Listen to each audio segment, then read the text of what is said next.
Hello, good morning. Setting up of MSMEs or steps for starting MSMEs എന്ന പാർട്ടാണ് already നമ്മൾ discuss ചെയ്തുകൊണ്ടിരിക്കുന്നത്. ഒരു micro small and medium enterprises അതല്ലെങ്കിൽ ഒരു സ്മോൾ സ്കെയിൽ ഇൻഡസ്ട്രിയൽ യൂണിറ്റ് എങ്ങനെയാണ് സ്റ്റാർട്ട് ചെയ്യുന്നത്, അതുമായി റിലേറ്റഡ് ആയിട്ടുള്ള സ്റ്റെപ്സ് എന്തൊക്കെയാണ്, ഇതാണ് ഈ പാർട്ടിൽ നമ്മൾ ഡിസ്കസ് ചെയ്തുകൊണ്ടിരിക്കുന്നത്. അതുമായി റിലേറ്റഡ് ആയിട്ടുള്ള 8 പോയിൻറ്റ്സ് ഓൾറെഡി നമ്മൾ ഡിസ്കസ് ചെയ്തു കഴിഞ്ഞു. First point, selection of the project. Second, selection of form of ownership. Third, selection of location and site. Then fourth, designing capital structure.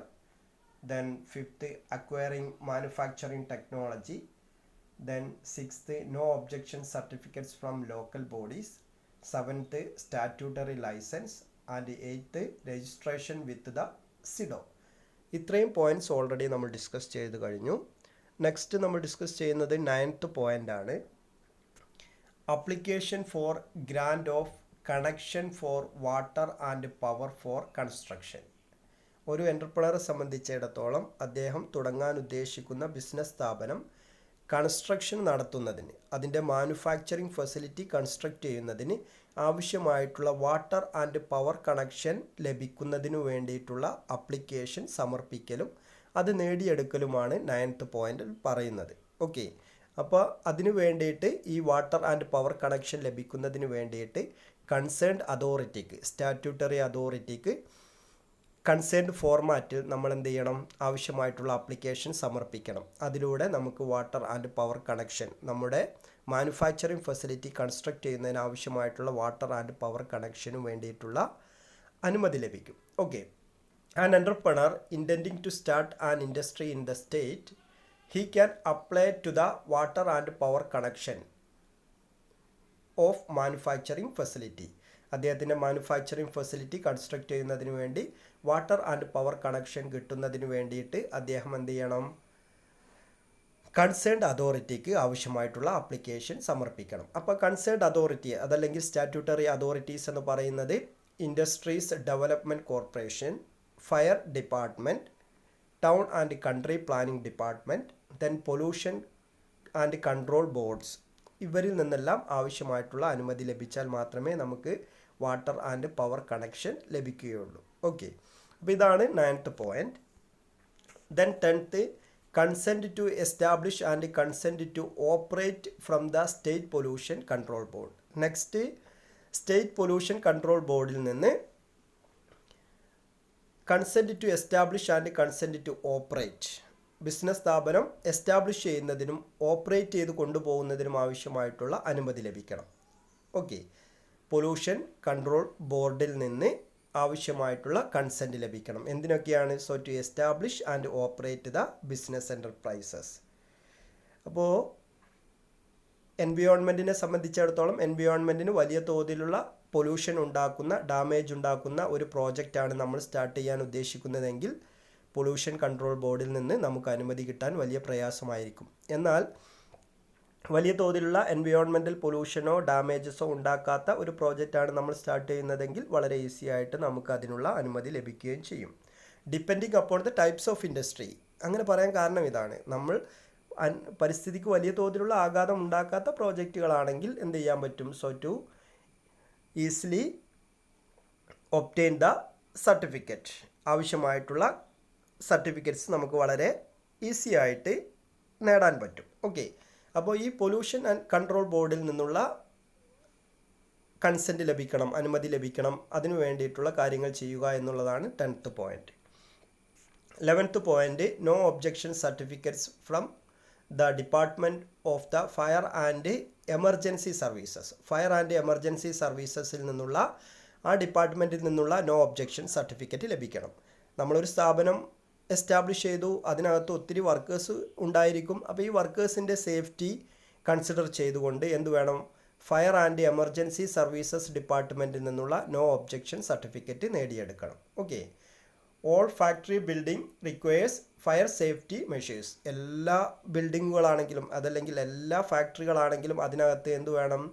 Fire safety measures വേണം. ആവശ്യമായിട്ടുള്ള fire safety മെഷേഴ്സോട് കൂടി മാത്രമേ ഏതൊരു ബിൽഡിങ്ങും നമുക്ക് construct ചെയ്യാൻ പറ്റൂ, അതിനനുസരിച്ച് ഓപ്പറേറ്റ് ചെയ്ത് പോകാനും പറ്റുകയുള്ളൂ. ഓക്കെ, അപ്പോൾ അത്തരത്തിലുള്ള ഫയർ ആൻഡ് എമർജൻസി സർവീസസ് ഡിപ്പാർട്ട്മെൻറ്റിൽ നിന്നുള്ള നോ ഒബ്ജക്ഷൻ സർട്ടിഫിക്കറ്റ് നേടിയെടുക്കണം എന്നുള്ളതാണ് 11th point. Then 12 factory licence from the inspectorate of factory. Inspectorate of ഫാക്ടറിയിൽ നിന്നുള്ള ഫാക്ടറി ലൈസൻസ് നേടിയെടുക്കണം എന്നുള്ളതാണ്. So this is mandatory. ഇത് നിർബന്ധമായിട്ടും വേണ്ട ഒരു കാര്യമാണ്. ബിസിനസ് സ്ഥാപനത്തെ സംബന്ധിച്ചിടത്തോളം അത് ഓപ്പറേറ്റ് ചെയ്ത് പോകുന്നതിന് വേണ്ടി ഫാക്ടറി ലൈസൻസ് എവിടെ നിന്ന് എടുക്കണം? ഇൻസ്പെക്ടറേറ്റ് ഓഫ് ഫാക്ടറീസിൽ നിന്ന് നേടിയെടുക്കണം എന്നുള്ളതാണ് നെക്സ്റ്റ് പോയിന്റ് പറയുന്നത്. അതായത് ഒരു ഫാക്ടറി നമ്മൾ കൺസ്ട്രക്ട് ചെയ്യുമ്പോൾ അതിൻ്റെ ബിൽഡിംഗ് ഇന്ന ഷേപ്പിലായിരിക്കണം, ഇന്ന രീതിയിലായിരിക്കണം അതിൻ്റെ കൺസ്ട്രക്ഷൻ എന്നൊക്കെ നിർബന്ധമുണ്ട്. ഓക്കെ, അപ്പോൾ അത്തരത്തിലുള്ള ബിൽഡിംഗ് ആയിരിക്കണം നമ്മൾ കൺസ്ട്രക്ട് ചെയ്യേണ്ടത്. അപ്പോൾ അതിനാവശ്യമായിട്ടുള്ള ഫാക്ടറി ലൈസൻസ് നേടിയെടുക്കണം. അതെവിടെ നിന്നാണ്? ഇൻസ്പെക്ടറേറ്റ് ഓഫ് ഫാക്ടറീസിൽ നിന്നാണ്. Then 13 registration with employees provident fund organisation and employees state insurance corporation under contract labour act 1970. 1917 labour contract act പ്രകാരം എന്ത് രജിസ്റ്റർ ചെയ്യണം? എംപ്ലോയീസ് പ്രൊവിഡൻറ്റ് ഫണ്ട് ഓർഗനൈസേഷനകത്തും എംപ്ലോയീസ് സ്റ്റേറ്റ് ഇൻഷുറൻസ് കോർപ്പറേഷനകത്തും രജിസ്ട്രേഷൻ നടത്തണം എന്നുള്ളതാണ്. Registration with employees provident fund and registration with employees state insurance corporation are mandatory. ഇത് നിർബന്ധമാണ്. Okay, business സ്ഥാപനത്തെ സംബന്ധിച്ചിടത്തോളം ഇത് നിർബന്ധമാണ്. എംപ്ലോയീസിൻ്റെ പ്രൊവിഡൻറ്റ് ഫണ്ടിലേക്കുള്ള രജിസ്ട്രേഷനും അതുപോലെ തന്നെ എംപ്ലോയീസ് സ്റ്റേറ്റ് ഇൻഷുറൻസ് കോർപ്പറേഷനിലെ രജിസ്ട്രേഷനും കമ്പൽസറിയാണ്. അതാണ് 13ാമത്തെ. Then 14 availing importer exporter code. Importer exporter code from directorate general of foreign trade. Directorate general of foreign ട്രേഡിൽ നിന്ന് എന്ത് നേടിയെടുക്കണം? എക്സ്പോർട്ടർ ഇമ്പോർട്ടർ കോഡ് നേടിയെടുക്കണം. അതായത് ഒരു എക്സ്പോർട്ട് ഇമ്പോർട്ട് ഓറിയൻറ്റഡ് ആയിട്ടുള്ള ഒരു ബിസിനസ് സ്ഥാപനമാണ് നമ്മൾ തുടങ്ങുന്നതെങ്കിൽ ഡയറക്ടറേറ്റ് ജനറൽ ഓഫ് ഫോറിൻ ട്രേഡിൽ നിന്ന് നമുക്ക് അതിനാവശ്യമായിട്ടുള്ള അനുമതി നേടണം. അതിനു വേണ്ടിയിട്ട് എക്സ്പോർട്ടർ ഇമ്പോർട്ടർ കോഡ് നേടിയെടുക്കുക എന്നുള്ളതാണ് 14th പോയിന്റ് പറയുന്നത്. First requirement before any business start and import and export business. നമ്മളൊരു എക്സ്പോർട്ട് ഓറിയൻറ്റഡ് ആയിട്ടുള്ള ബിസിനസ് സ്ഥാപനമാണ് തുടങ്ങുന്നതെങ്കിൽ നമ്മൾ ഫസ്റ്റ് ആയിട്ട് ചെയ്യേണ്ടത് it is required to obtain and importer exporter code from എവിടെ നിന്നാണ്? Directorate general of foreign trade. ഇവിടെ നിന്ന് ഈ ഒരു എക്സ്പോർട്ട് ഇമ്പോർട്ടർ കോഡ് നേടിയെടുക്കണം. എങ്ങനെയുള്ള സ്ഥാപനമാണെങ്കിൽ എക്സ്പോർട്ട് ഓറിയൻറ്റഡ് ആയിട്ടുള്ള ഇമ്പോർട്ട് ഓറിയൻറ്റഡ് ആയിട്ടുള്ള ഒരു ബിസിനസ് സ്ഥാപനമാണ് നമ്മൾ ആരംഭിക്കുന്നതെങ്കിൽ. Then 15 preparation of project report. 15ാമത്തെ point പറയുന്നത് പ്രോജക്റ്റ് റിപ്പോർട്ടിൻ്റെ പ്രിപ്പറേഷനാണ്. പ്രോജക്റ്റ് റിപ്പോർട്ട് എന്ന് പറഞ്ഞു കഴിഞ്ഞാൽ എന്താണ്? So it is a report, detailed report which contain all information relating to a project. ഒരു പ്രോജക്റ്റുമായി ബന്ധപ്പെട്ട അതിൻ്റെ എല്ലാ ഇൻഫർമേഷനും, ഈച്ച് ആൻഡ് എവറി ഇൻഫർമേഷൻ, എല്ലാ ഇൻഫർമേഷനും ഉൾക്കൊള്ളുന്ന ഒരു റിപ്പോർട്ടിനെയാണ് നമ്മൾ പ്രോജക്റ്റ് റിപ്പോർട്ട് എന്ന് പറയുന്നത്. അപ്പോൾ ഈ പ്രോജക്റ്റ് റിപ്പോർട്ടിൻ്റെ പ്രിപ്പറേഷനാണ് 15th പോയിന്റ് പറയുന്നത്. It is necessary to prepare project report according to the format of loan application of the concerned financial institution. നമ്മളൊരു ബിസിനസ് സ്ഥാപനം തുടങ്ങുന്ന സമയത്ത് നമുക്കൊരു ഫിനാൻഷ്യൽ ഇൻസ്റ്റിറ്റ്യൂഷനിൽ നിന്ന് ഒരു ലോൺ വേണമെന്ന് വിചാരിക്കുക. ഇങ്ങനെയുള്ള ലോൺ ആവശ്യമുണ്ട് എങ്കിൽ അത്തരത്തിലുള്ള സമയത്തൊക്കെ ഫിനാൻഷ്യൽ ഇൻസ്റ്റിറ്റ്യൂഷനുകളെ നമ്മൾ സമീപിക്കുമ്പോൾ അവരൊക്കെ ആവശ്യപ്പെടുന്നത് എന്തായിരിക്കും? നമ്മൾ തുടങ്ങാൻ ഉദ്ദേശിക്കുന്ന പ്രോജക്റ്റിൻ്റെ റിപ്പോർട്ടായിരിക്കും. അപ്പോൾ ഫിനാൻഷ്യൽ ഇൻസ്റ്റിറ്റ്യൂഷനുകളിൽ നിന്നും മറ്റു സഹായങ്ങൾ ലഭിക്കുന്നതിന് വേണ്ടിയിട്ട് നമ്മൾ എന്ത് ചെയ്യണം? ഒരു പ്രോജക്റ്റ് റിപ്പോർട്ട് പ്രിപ്പയർ ചെയ്യണം എന്നുള്ളതാണ് പറയുന്നത്. സാധാരണഗതിയിൽ ആ പ്രോജക്റ്റുമായി ബന്ധപ്പെട്ട എല്ലാ ഇൻഫർമേഷനും ആ റിപ്പോർട്ടിനകത്ത് ഉണ്ടായിരിക്കും. അതിൻ്റെ sources of finance, availability of raw material, availability of machinery, then technology, ഇങ്ങനെയുള്ള ഓവറാൾ പ്രോഫിറ്റബിലിറ്റി, ഇങ്ങനെ ആ പ്രോജക്റ്റുമായി ബന്ധപ്പെട്ട എല്ലാ ഇൻഫർമേഷനും ഉൾക്കൊള്ളുന്ന ഒരു റിപ്പോർട്ടിനെയാണ് പ്രോജക്റ്റ് റിപ്പോർട്ട് എന്ന് പറയുന്നത്. ആ പ്രോജക്റ്റ് റിപ്പോർട്ട് പ്രിപ്പയർ ചെയ്യലാണ് 15th പോയിന്റ്. നെക്സ്റ്റ് 16th പോയിൻ്റാണ് രജിസ്ട്രേഷൻ ആസ് എ MSME. പിന്നീട് നമ്മൾ എന്ത് ചെയ്യുന്നു, ഒരു micro small and medium enterprises ആയിട്ട് ഇതിൻ്റെ രജിസ്ട്രേഷൻ നടത്തലാണ് 16ാമത്തെ point. As per MSMEs act 2016, ഇന്ത്യയിൽ micro small and medium enterprises act നിലവിൽ വരുന്നത് 2006 ഈ 2006 MSMEs ആക്ട് പ്രകാരം എന്ത് ചെയ്യണം, ഈ ഒരു മൈക്രോ സ്മോൾ ആൻഡ് മീഡിയം എൻ്റർപ്രൈസസിൻ്റെ രജിസ്ട്രേഷൻ നടത്തണം. The entrepreneurs are expected to register with district industrial centre of their area. അപ്പോൾ എല്ലാ ഡിസ്ട്രിക്റ്റിനകത്തും ഡിസ്ട്രിക്ട് ഹെഡ് ക്വാർട്ടേഴ്സിൽ DIC ഡിസ്ട്രിക്ട് ഇൻഡസ്ട്രിയൽ സെൻറ്റർ എന്ന പേരിൽ ഒരു ഇൻസ്റ്റിറ്റ്യൂഷൻ ഉണ്ടായിരിക്കും. ആ ഇൻസ്റ്റിറ്റ്യൂഷനകത്ത് ഇപ്പോൾ മലപ്പുറം ജില്ലയിലാണെങ്കിൽ മലപ്പുറത്താണ് DICയുടെ ഓഫീസ്. അപ്പോൾ എല്ലാ ജില്ലക്കകത്തും ജില്ലയുടെ ഹെഡ് ക്വാർട്ടേഴ്സിനകത്ത് DIC എന്ന് പറയുന്ന ഒരു സ്ഥാപനമുണ്ട്. Okay, district industrial centre. അവിടെ ഈ 2006 MSMEs ആക്ട് പ്രകാരം നമ്മുടെ സ്ഥാപനത്തെ, അതല്ലെങ്കിൽ നമ്മൾ തുടങ്ങാൻ ഉദ്ദേശിക്കുന്ന മൈക്രോ സ്മോൾ ആൻഡ് മീഡിയം എൻ്റർപ്രൈസസിനെ രജിസ്റ്റർ ചെയ്യണം എന്നുള്ളതാണ് രജിസ്ട്രേഷൻ ആസ് ആൻ MSME എന്ന് പറയുന്നത്. Then 17th point, apply for power connection. പിന്നീട് നമ്മൾ ബിസിനസ് സ്ഥാപനം സ്റ്റാർട്ട് ചെയ്തു, രജിസ്ട്രേഷൻ കഴിഞ്ഞു, ഔദ്യോഗികമായിട്ട് ബിസിനസ് സ്ഥാപനം നിലവിൽ വന്നു കഴിഞ്ഞാൽ പിന്നീട് അതിൻ്റെ പ്രവർത്തനത്തിന് ആവശ്യമായിട്ടുള്ള പവർ കണക്ഷൻ വേണം. ഓക്കെ, ഇലക്ട്രിസിറ്റി വേണം. There are 2 categories of powers. സാധാരണഗതിയിൽ 2 തരത്തിലുള്ള പവർ കണക്ഷനുകളാണുള്ളത്. ഒന്ന് LT പവറാണ്, okay, low tension power, and second HT power, high tension പവറുമാണ്. ഓക്കെ, സാധാരണഗതിയിൽ ഒരു ബിസിനസ് സ്ഥാപനത്തെ സംബന്ധിച്ചിടത്തോളം, ഒരു സ്മോൾ സ്കെയിൽ ഇൻഡസ്ട്രിയൽ യൂണിറ്റിനെ സംബന്ധിച്ചിടത്തോളം അവർക്കെല്ലാം ഈ LT പവർ, അതായത് ലോ ടെൻഷൻ പവർ കണക്ഷൻ മതി. ഏകദേശം അതിനകത്ത് 75 HP to HP അതിൻ്റെ ബിലോ ആയിട്ട് വരുന്ന പവർ കണക്ഷനെയാണ് നമ്മൾ എന്തെന്ന് പറയുന്നത്, ഈ LT പവർ എന്ന് പറയുന്നത്, ലോ ടെൻഷൻ പവർ എന്ന് പറയുന്നത്. ഹൈ ടെൻഷൻ പവർ എന്ന് പറയുന്നത് HT പവർ എന്ന് പറയുന്നത് 75 HP to 130 HP വരെയുള്ളതാണ്. HP means എന്താ, ഹോഴ്സ് പവർ ആണ് അല്ലേ. അപ്പം ഇവിടെ 75 മുതൽ 130 വരെ വരുന്ന പവർ കണക്ഷനെ നമ്മൾ HT പവർ എന്നാണ് പറയുന്നത്, ഹൈ ടെൻഷൻ പവർ. ഓക്കെ, അതിന് താഴെ 75 അതിന് താഴേക്ക് വരുന്ന കണക്ഷനാണ് LT പവർ. ഇവിടെ ഒരു സ്മോൾ സ്കെയിൽ ഇൻഡസ്ട്രിയൽ യൂണിറ്റിനെ സംബന്ധിച്ചിടത്തോളം, നമ്മൾ തുടങ്ങാൻ ഉദ്ദേശിക്കുന്ന ഒരു സ്മോൾ സ്കെയിൽ ഇൻഡസ്ട്രിയൽ യൂണിറ്റ് ആണെങ്കിൽ അത്തരത്തിലുള്ള യൂണിറ്റുകളെ സംബന്ധിച്ചിടത്തോളം അവർക്കെല്ലാം എന്ത് മതി, ഈ ഒരു 75 HP താഴെ മതി. അതുകൊണ്ട് തന്നെ ഒരു ലോ ടെൻഷൻ പവർ കണക്ഷൻ ആയിരിക്കും ഇവർ എടുക്കേണ്ടതായിട്ട് വരിക. അപ്പോൾ അത്തരത്തിൽ പവർ കണക്ഷന് അതിനേക്കാൾ കൂടുതൽ വേണമെന്ന് വിചാരിക്കുക.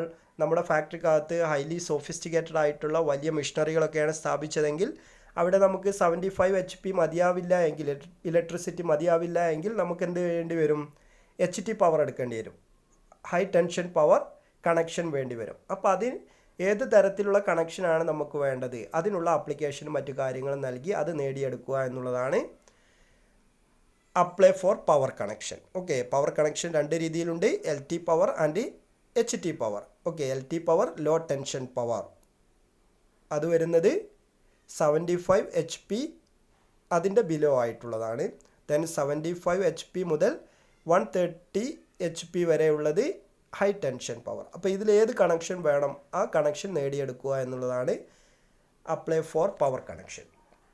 ദെൻ 18th പോയിൻ്റ് ആണ് അറേഞ്ച്മെൻറ്റ് ഓഫ് ഫിനാൻസ്. ആവശ്യമായിട്ടുള്ള ഫിനാൻസ് കണ്ടെത്തുക എന്നുള്ളത്, അറേഞ്ച് ചെയ്യുക എന്നുള്ളത്. ഏതൊരു ബിസിനസ് സ്ഥാപനമാണെങ്കിലും അതിൻ്റെ പ്രവർത്തനത്തിന് എന്ത് വേണം, ഫിനാൻസ് അത്യന്താപേക്ഷിതമാണ് അല്ലേ. So finance is the life blood of A business. ഒരു ബിസിനസ് സ്ഥാപനത്തിൻ്റെ ജീവരക്തമാണ്.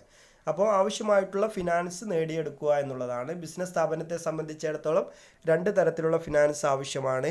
ലോങ് ടേം ഫിനാൻസും വേണം, ഷോർട്ട് ടേം ഫിനാൻസും വേണം. ലോങ് ടേം ഫിനാൻസ് എന്ന് പറയുമ്പോൾ ബിസിനസ് സ്ഥാപനത്തിൻ്റെ land, building, plant, machinery, furniture ഇത്തരത്തിലുള്ള ലോങ് ടേം ആയിട്ടുള്ള കാര്യങ്ങൾക്ക് വേണ്ട ഫിനാൻസാണ് ലോങ് ടേം ഫിനാൻസ് എന്ന് പറയുന്നത്. ഷോർട്ട് ടൈം എന്ന് പറയുമ്പോൾ അതിൻ്റെ ഡേ ടു ഡേ ഓപ്പറേഷൻസ് നടത്തിക്കൊണ്ട് പോകാൻ ആവശ്യമായിട്ടുള്ള ഫിനാൻസാണ്. അപ്പോൾ ഇത്തരത്തിൽ ആവശ്യമായിട്ടുള്ള long term and short term finance arrange ചെയ്യുക എന്നുള്ളതാണ് arrangements of finance. Then last point, registration under the GST act. GST act പ്രകാരം കമ്പനിയെ രജിസ്റ്റർ ചെയ്യണം എന്നുള്ളതാണ്. Okay, business enterprises are subject to important taxes. പ്രധാനമായിട്ട് 2 പ്രധാനപ്പെട്ട ടാക്സുകളാണുള്ളത്. ഒന്ന് ഇൻകം ടാക്സ് ആണ്, രണ്ടാമത്തെ goods and service tax. Income tax സാധാരണ രീതിയിൽ ചാർജ് ചെയ്യപ്പെടുന്നത് എങ്ങനെയാണ്? So income tax is the tax levied on income as defined under the Income Tax Act 1961. 1961 income tax act പ്രകാരമാണ് ഇൻകം ടാക്സ് ചാർജ് ചെയ്യപ്പെടുന്നത്. അത് central ഗവൺമെൻറ്റിൻ്റെ പ്രധാനപ്പെട്ട ഒരു വരുമാന മാർഗമാണ്. എന്നാൽ ഗുഡ്സ് ആൻഡ് സർവീസസിൻ്റെ മായി റിലേറ്റഡ് ആയിട്ടുള്ള ഗുഡ്സിൻ്റെ സപ്ലൈയും അതുപോലെ തന്നെ സർവീസസിൻ്റെ സപ്ലൈയും ഗുഡ്സ് ആൻഡ് സർവീസസിൻ്റെ രണ്ടിൻ്റെയും കൂടെ സപ്ലൈ മറ്റു കാര്യങ്ങൾ നടക്കുന്നതുമായി റിലേറ്റഡ് ആയിട്ട് ചാർജ് ചെയ്യുന്ന ടാക്സ് ആണ് GST എന്ന് പറയുന്നത്, അല്ലേ? Goods and service tax. അപ്പോൾ ഈ ഗുഡ്സ് ആൻഡ് സർവീസ് ടാക്സ് പ്രകാരം എന്ത് ചെയ്യണം? ഒരു കമ്പനി രജിസ്ട്രേഷൻ നടത്തണം. ഇവിടെ കൃത്യമായിട്ട് പറയുന്നുണ്ട്, every business whose turn over exceed ₹20 lakhs, 20 ലക്ഷത്തിൽ കൂടുതൽ ടേൺ ഓവർ വരുന്ന ഒരു കമ്പനിയാണെങ്കിൽ ഇവിടെ പറയുന്നത് will be required to register under GST act പ്രകാരം അതിൻ്റെ രജിസ്ട്രേഷൻ കമ്പൽസറി ആണ്. അപ്പോൾ ഈ GST ആക്ട് പ്രകാരം എന്ത് ചെയ്യണം? രജിസ്ട്രേഷൻ നടത്തണം കമ്പനിയെ എന്നുള്ളതാണ് 19th പോയിൻറ്റ്. അപ്പോൾ ഏകദേശം ഒരു 19ഓളം പോയിൻ്റാണ് സ്റ്റെപ്സ് ഫോർ സ്റ്റാർട്ടിങ് MSMEs എന്ന് പറയുന്ന കാര്യത്തിൽ നമ്മൾ പറഞ്ഞിട്ടുള്ളത്. പല ടെസ്റ്റുകളിലും ഇത് പല രീതിയിലാണ് കൊടുത്തിട്ടുള്ളത്. ചില ടെസ്റ്റുകളിൽ 16ഓളം പോയിൻ്റേ വരുന്നുള്ളൂ, ചിലതിൽ 21ഓളം പോയിൻ്റ് ഉണ്ട്. അപ്പോൾ നമ്മളിവിടെ പ്രധാനപ്പെട്ട ഒരു 19 പോയിൻറ്റ്സ്, ഏകദേശം 19ഓളം പോയിൻറ്റ്സ് നമ്മളിവിടെ പഠിച്ചിട്ടുണ്ട്. അപ്പോൾ ഇത് കൃത്യമായിട്ട് നിങ്ങൾ ഓർക്കണം, കാരണം പലപ്പോഴായിട്ട് റിപ്പീറ്റ് ചെയ്തുകൊണ്ട് essay ടൈപ്സ് ക്വസ്റ്റ്യൻ വരുന്ന ഒരു ഏരിയയാണ്. essay ടൈപ്പ് ക്വസ്റ്റ്യൻ ഇവിടുന്ന് ഉണ്ടാവാറുണ്ട്. Steps four starting SSI or steps four starting MSMEs or setting up of MSMEs, ഇങ്ങനെയൊക്കെ പല രീതിയിലും എന്ത് ചെയ്യാറുണ്ട്? ഇവിടെ ചോദിക്കാറുണ്ട്. അപ്പോൾ വളരെ പ്രധാനപ്പെട്ട ഒരു ഏരിയയാണ് ഈ പറഞ്ഞ സ്റ്റെപ്സ് ഫോർ സ്റ്റാർട്ടിങ് MSMEs. ഒരു സ്മോൾ സ്കെയിൽ ഇൻഡസ്ട്രിയൽ യൂണിറ്റ് എങ്ങനെയാണ് സ്റ്റാർട്ട് ചെയ്യുന്നത്? അപ്പോൾ ഇവിടെ എൻ്റർപ്രണറെ സംബന്ധിച്ചിടത്തോളം അദ്ദേഹത്തിൻ്റെ ആ ഒരു ബിസിനസ് സ്ഥാപനത്തിൻ്റെ ഒരു പ്രോഡക്റ്റ് ഡിസൈഡ് ചെയ്യുന്നത്, ഒരു പ്രോജക്റ്റ് ഏതാണെന്ന് ഡിസൈഡ് ചെയ്യുന്നത് മുതൽ, നമ്മൾ പറഞ്ഞല്ലോ ഫസ്റ്റ് പോയിൻ്റ് എന്ന് പറയുന്നത് സെലക്ഷൻ ഓഫ് ദ പ്രോജക്റ്റ് എന്നുള്ളതാണ്. ഒരു പ്രോജക്റ്റ് ഏതാണെന്ന് ഡിസൈഡ് ചെയ്യുന്നത് മുതൽ GSTയുടെ രജിസ്ട്രേഷൻ വരെ വരുന്ന 19 പോയിൻ്റ് ഉൾക്കൊള്ളുന്നതാണ് ഈ heading steps four starting MSMEs എന്നുള്ളത്. അപ്പോൾ അത് നിങ്ങൾ വളരെ ഭംഗിയായിട്ട് പഠിക്കുക, വളരെ ഇമ്പോർട്ടൻ്റ് ആയിട്ടുള്ള ഒരു ഏരിയയാണ്. Okay, thank you.